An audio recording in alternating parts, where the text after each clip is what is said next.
Broadcasting from the business capital of the world, this is the Podcast Business News Network. We are back, joined live by Tracy Whitmore. Excited to have her here as a social worker, therapeutic coach, and founder of her own company. It's called Indigo Journey, excuse me. She's from Vancouver, but she's helping so many people. So let's start off with a little introduction as to who Tracy is. By the way, it's Tracy with just a Y, no I, no E. So you have it right. And we're going to look for her online. It's indigojourney.co.co. So go ahead, sweetheart. Say hello, and then we'll get to today's topic for sure. Hi, thanks, Jill. Thanks so much for having me. And it's great to chat with you again today. Thank you. Same here. Pleasure to have you back. And got to add author. There's a lot to you. So let me have you do the introduction. Yeah, there is a lot. There is a lot. So like you said, Jill, I'm a social worker, a therapeutic coach, and an author. There's a bunch of other things, but we won't go into all of those today. So the main focus of my work is two areas. One, supporting LGBTQIA plus adults. So I do coaching and therapy, counseling, all of those kinds of things. I deliver some programs, and I also support parents of LGBTQIA plus people so that they can better understand their child's experiences, their own emotions and their own experience, so that they can show up for their child and be their best ally. Oh, beautiful. And by the way, the title of the book is what? It's about you too, reducing the overwhelm for parents of LGBTQ plus kids. Perfect. Oh, and where can we find it? You can find it in all of the places that you can buy books these days. And of course, on Amazon. You can get it on my website as well. Perfect. Which is indigojourney.co/book. Awesome. So we're working on chapter 3 today, right? Yeah. I thought that would be a nice fit because it's in light of National Coming Out Day this week on Wednesday. I think the US also celebrates that. There's a few countries around the world that celebrate National Coming Out Day. So I thought chapter 3, which is Parents Come Out Too, would be a great place to focus on this week. Perfect. Let's talk about it. So yeah, you said in light of National Coming Out Day, which is this week. When is it specifically? It was on Wednesday. Okay, yeah, that's what I thought. I heard it on the news. So, okay. All right. Tell us a little bit about that, and let's talk more about parents as well. Great. So National Coming Out Day, I think, means that some things are a little bit different for different people, but the general idea is to acknowledge and support those people who do have the experience of having to or wanting to come out of the closet. So, there's a whole bunch of things in there where people have their own struggles and the decisions that they need to make about whether or not they do share about themselves. So I think it's an acknowledgement of that, and it's an opportunity for people who are wanting to come out.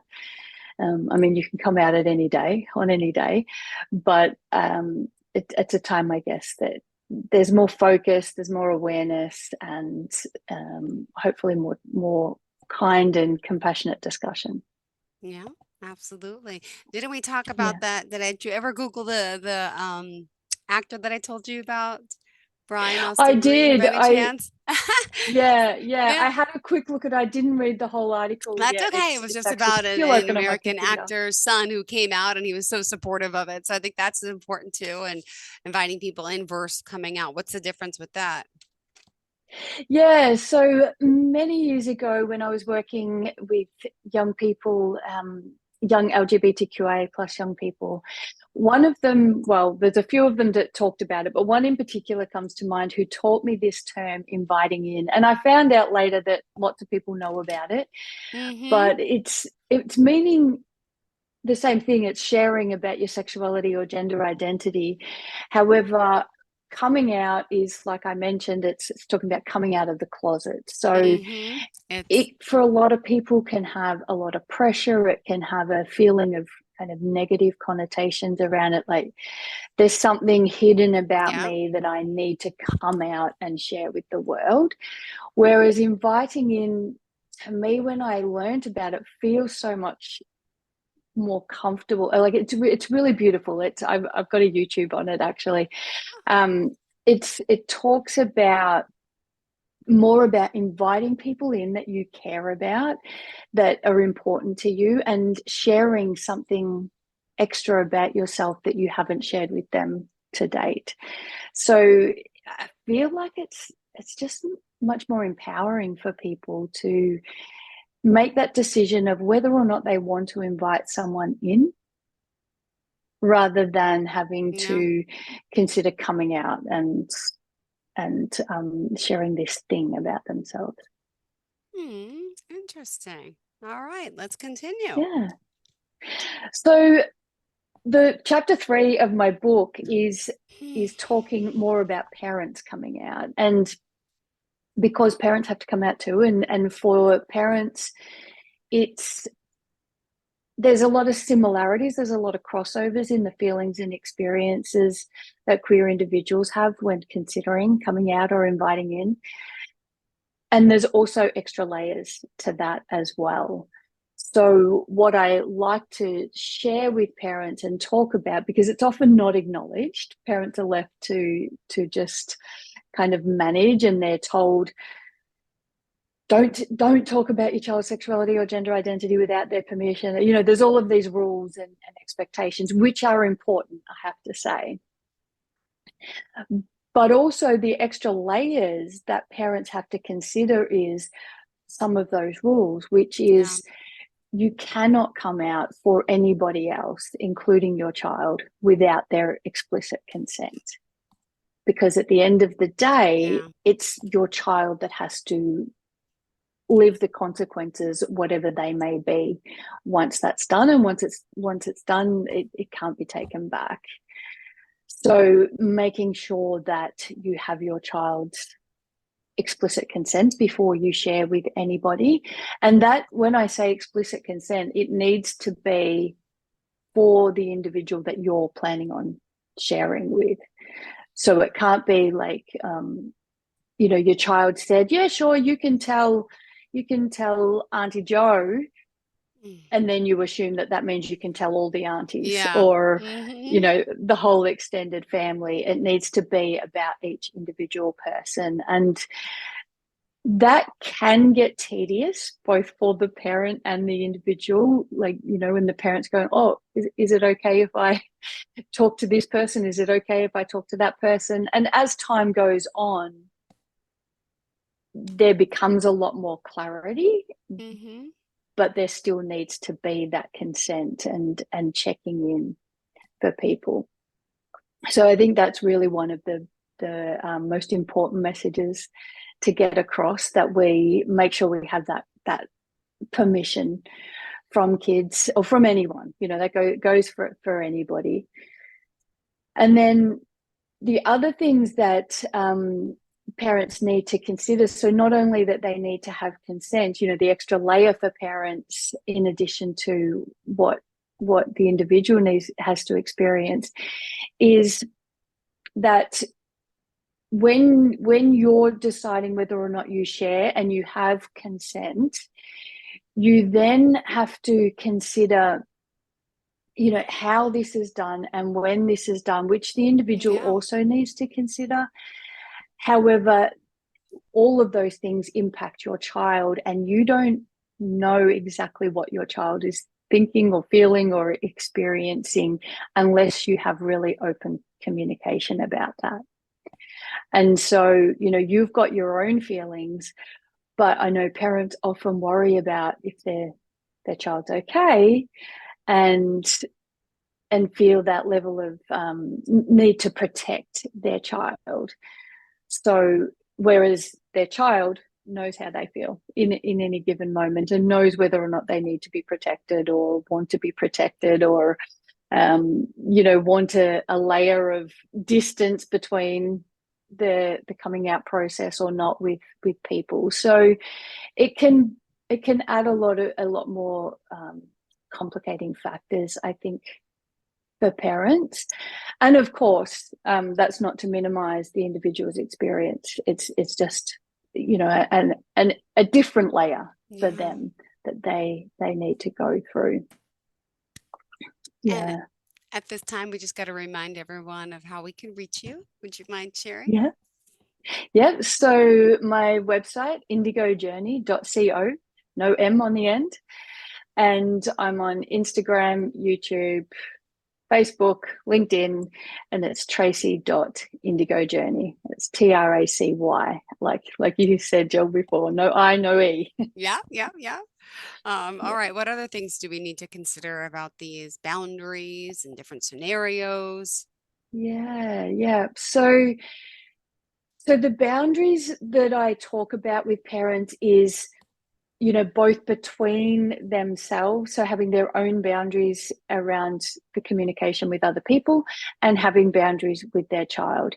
And the boundaries with their child is more about, so having that communication with the child, if your child wants somebody to know the information, but you're not ready to talk about it yet, then, we need to have more in-depth communication. Because the other thing that I make sure that parents understand is that they have no obligation, and nor does their child have any obligation to share this information with anybody, no matter who they are. It all is down to when the child is ready and who they're comfortable with knowing. And then once you have that information, who the parent is comfortable with knowing as well. Now, if a child wants to share with, say, I don't know, Uncle Fred, I don't know where I'm coming up with these That's names, okay. but It's okay. Uncle Fred, and mum is not comfortable with it, then the child's, I guess, preference is overriding the parents, because it's their information to share at the end of the day. However, if the child is asking the parents to share that information with Uncle Fred, then it is okay for the parents to say, look, I'm not really comfortable yet to have that conversation with Uncle Fred. And that would be more of a conversation with the child. And some of the reasons for that can be, and I think, really valid and important to acknowledge and to pay attention to, is that if the parent's not fully comfortable and haven't worked through their own process around their child's sexuality or gender identity, then the way that they share with Uncle Fred or anybody else is going to be impacted. And they may not feel equipped to be the ally or the advocate for their child, or they might not have the answers to the questions that they feel like they might need to answer.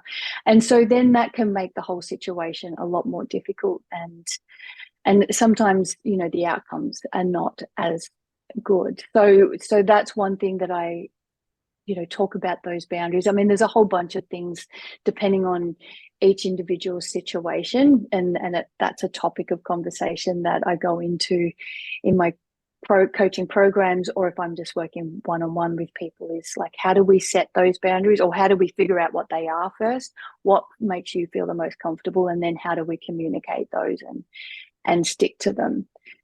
And that leads on to this no obligation, do this in your own time. Often people have this misconception that, oh, but I have to tell my partner because I know now, and so my partner really should know, or, your grandparents deserve to know, or, your siblings deserve to know. And I understand where that opinion or that feeling comes from. However, the reality is that nobody has the right to know that information before the individual is ready to share it. And I feel like when I'm working with parents around this, and we go into detail around particular, family dynamics and situations that they're concerned about, the feedback that I get is that it's quite freeing.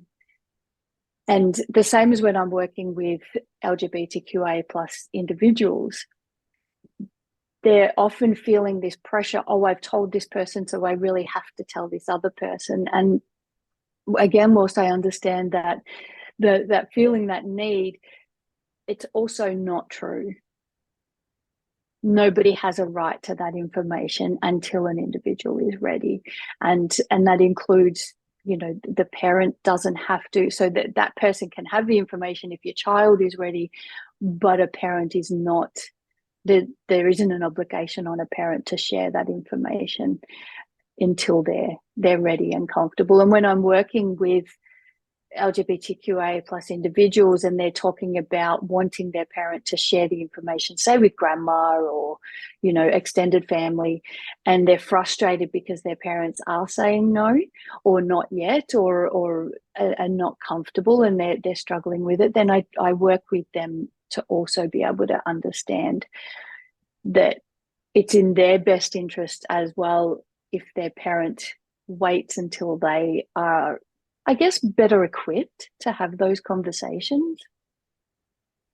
Well, and it's different for everyone, right? Because sometimes it takes Exactly. time with different family members, and could you share some examples of some of the clients you've worked with without using their names, but just, what they've gone through and Sure. how you've been able to help and how they're able to communicate this through to their family? Yeah, thank you. Sure. So the the different scenarios that people have, I mean, there's more than this, but some of the main ones that I talk about is grandparents, extended family members, friends, colleagues, neighbors, and then other spaces like sporting clubs and churches or places of faith and clubs and, you know, different areas that people socialize. So some of the scenarios that I could share with you, I remember a family that I was working with that the young person really wanted their parents to tell the grandparents, and the grandparents were really reluctant to do that because they didn't feel like the grandparents would take it very well. And this was new information to the parents. And so the work that we did was around supporting. I was working directly with the parents at that time, and the parent I was supporting the parents to communicate with the young person that it's not that we're not going to tell the grandparents, it's a not yet, and that's really important. And having conversations with their child, supporting their child to understand that the parents wanted to be really well equipped to have the conversation with the grandparents because they were concerned that the grandparents might not respond as well as they might like, that, you know, they're from a different generation and they have a different Yeah. understanding and all of that. So, and then the work was revolved around how do we communicate with the grandparents? Okay. So we want to look into is it important for the grandparents to know? It seems to be for the child, so we need to honor that. And, you know, in what way and how much information do they need to have? And then what information do we want to make sure that they have so that they have the best opportunity to respond in the best possible way as well? And Mhm. I've done that kind of work a lot with parents because, you know, grandparents are of a different generation and Mhm. often they do find it a little bit more difficult to hear this information, and it can be a real cause for conflict in families sometimes. So you know, that's one of the situations. Another one that comes to mind that is a very common one is when a child comes out to one parent and doesn't want the other parent to be told yet, Oh, how do you or handle the that? partner, whether it, yeah, so sometimes it's the partner and or the other parent, and that can be really difficult because, you know, it brings up a whole bunch of things. The parent that's been informed wants to be honest with their partner, and Yeah. they feel like there's an obligation for that um, the other parent or the partner to know. And, you know, again, I'll reiterate, there isn't an obligation, and they don't have a right to know until your child is ready. However, I acknowledge that it's a really difficult secret to hold. Yeah. And so the work I do there is supporting the parent to work with their child around getting to a place where they can feel comfortable and safe to share with the other parent or partner, And in that process, it's really important to understand on a deep level what their hesitation is, what the reluctance is. And sometimes it's quite surface level, and it's more just, I'm not ready to tell another person yet. I just want to get used to having and see how this goes. And in other circumstances, it can be actually quite serious, and they're really concerned for their safety and well-being. And while you might not think that that's a concern, we have to honor what the child is feeling, because again, once you share that information, however it turns out, we can't take that information back. And the other part of that is that for the child's relationship with your partner or their other parent, for that relationship, it's really important that they can get to a place where they can actually feel comfortable enough to tell that parent or have that information shared with that parent on their own terms. Sure, the other parent might feel a little upset. I've had, quite a few situations where I've worked with parents around this, and the other parent is upset until they have all the information. And usually, not always, but usually once they have all the information and they understand the process that both the child and the parent who got the information first has been through in order to share with them, they're usually pretty grateful and understanding, at the very least, that this needed to be a process. Almost always one parent is told first. Got it. And almost always somebody else other than the parents are told first. And it can be hard to not be the first person. But the way that I like to support those parents through that process is understanding that it's not a reflection of your relationship with your child. There are a bunch of different reasons why they all tell somebody else before they'll tell you. And none of it is, well, almost none of it is related to your relationship with them. It doesn't mean that one relationship is better or stronger or anything else. In fact, it can mean quite the opposite. Mm-hmm. All right. Well, we got 3 minutes left here, and I know we had some great conversation. Again, for those that were tuning in, or just tuning, I should say, as a transformational coach and author, Tracy Whitmore is her name, and she's been here talking about well, a lot that goes into coming out to a family member, to a friend, or however you want to word it. Could be, like you said, inviting them, right, to talk about it. And it's in her book. It's about you too. And this is the third chapter in the book, right? Yep. A whole chapter dedicated to this topic. Got it. But overall, you're here to help reduce the stress and overwhelm of those in the community, no matter, what part of the community, right, that they're in, the LBG. Could you say it for me? The full LGBTQIA plus. To IA LGBTQIA plus. The IA plus. I know I say it too new fast. To me, so I'm sorry. That's the one I forget. Don't be.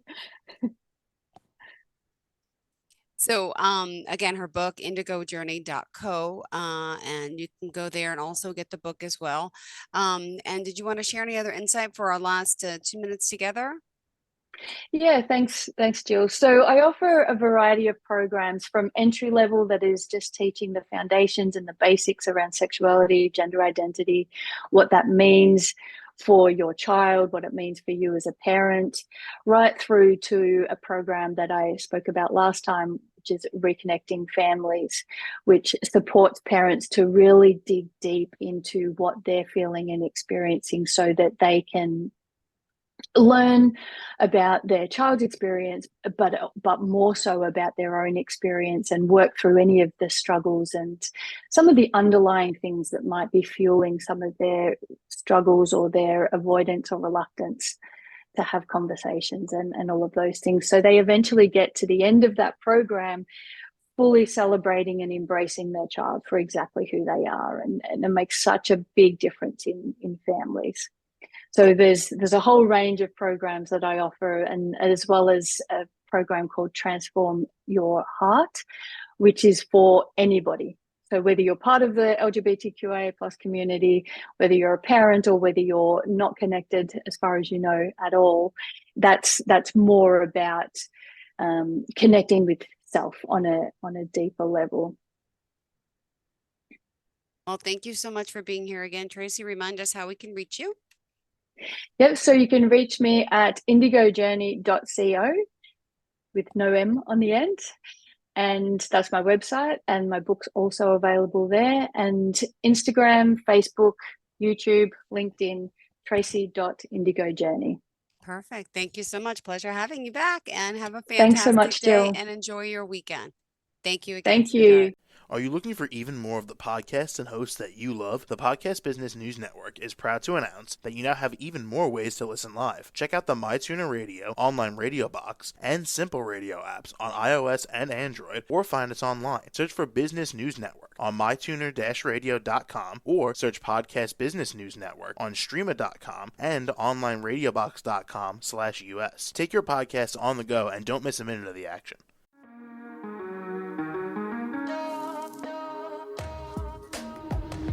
Broadcasting from the business capital of the world, this is the Podcast Business News Network. For nearly 2,000 severely injured veterans, everyday life has become filled with barriers. Day-to-day simple tasks can become pretty daunting. I have to carry my chair up 2 flights of steps or have somebody do it for me. What scares me the most is just the falling. When I'm struggling with my house, I think, to have that one great barrier just knocked down, it's crucial.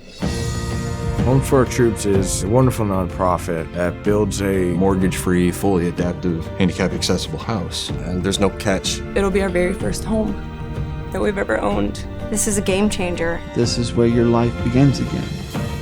We need you to join us in completing this important mission. Please visit hfotusa.org and help build homes and rebuild lives. Because of you, everything's going to be okay.